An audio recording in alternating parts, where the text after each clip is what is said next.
All right, welcome to studies in First Peter. This is our last lesson in First Peter, and we'll be looking at First Peter chapter 5.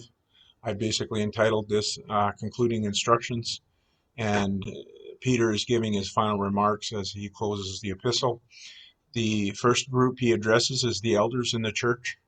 Um, he identifies himself not as an apostle, not as one of Jesus' chief disciples, but rather as a fellow elder. So he wants to identify with them.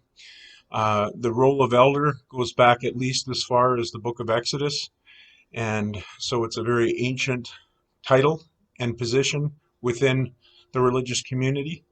And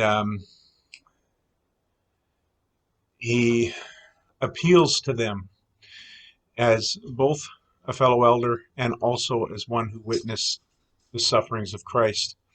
And this is significant, as you know, because we've been talking at length about this topic of suffering, and so Peter brings that up with reference to Christ.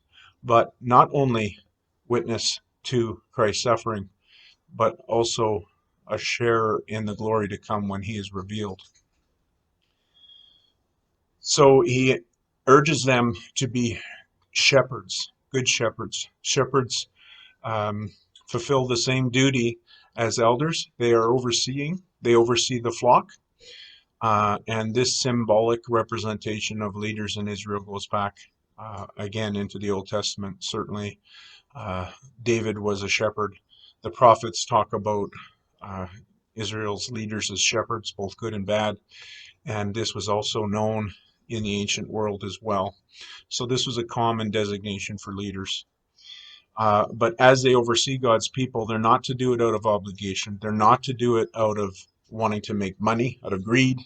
They're not to lord it over those who are entrusted to them, but rather they're to be examples and really to be servants. And so that when the chief priest appears, they too will receive a crown of glory. The next section is 1 Peter 5 to 7. And he makes a transition from elders to young men. This is an attitude of submission towards those who are older, but also those who are older in the faith or have a position of leadership in the church. And so they're to be clothed in humility because God opposes the proud but gives grace to the humble. This is a quote of Proverbs 3:34. It's also found in the book of James. And it's also part of Jesus' teaching. And so Peter encourages them to humble themselves and let God exalt them in the proper time. And that if we have cares and concerns, that we should cast them on to God and he will look after us. The next section is 1 Peter 5, verses 8 and 9. And here Peter encourages the people in the church to be self-controlled and alert. Another phrase that could be related to this is sober-minded, that we should be on our guard and we should take care of how we act and how we think because Satan prowls around like a lion and he wants to devour and destroy the church, but we can resist him and stand firm in the faith. And one of the ways that he encourages us to do that is to remind us that our brothers and sisters around the world are experiencing the same kind of suffering. And so there's suffering that's unique to each different region. Satan uses different tactics in different parts of the world, but we all experience opposition from Satan. And then 1 Peter 5, 10, and 11, it could even be therefore or but the God of grace calls us to glory in Christ. So while Satan is trying to destroy us, God calls us. And that after we suffer a little while, again, an ongoing theme in this letter, he once again brings it up, that God will restore us. He will make us strong, make us firm, make us steadfast. And so Peter is saying over and over again that God will prove himself to be faithful. And then he ends this main promise, this main part of the epistle with a doxology. To him be power forever and ever. And it can also be is, because there's no verb. So it could either be the present or the future tense, or just as likely he is talking about now and forevermore. The very last few verses are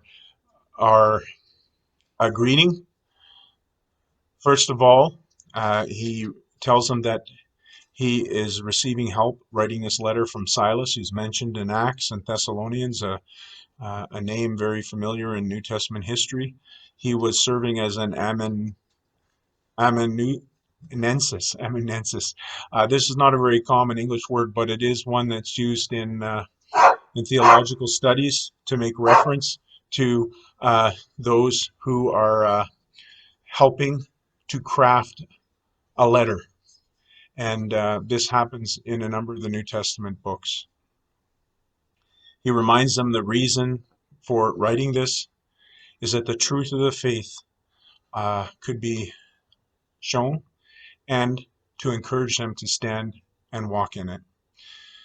He concludes with greetings from she who is in Babylon, which most commentators believe is a veiled reference to the Church of Rome. He talks about greeting coming also from Mark, Peter's son. I think we should take this figuratively as a son in the Lord. Mark was the one who was a long-time companion with Peter, as we know from our studies in the Gospel of Mark. And he is with him there as well. And so finally, he encourages the church to greet each other with a kiss of peace, and that there'd be peace to all in Jesus. And that concludes this epistle.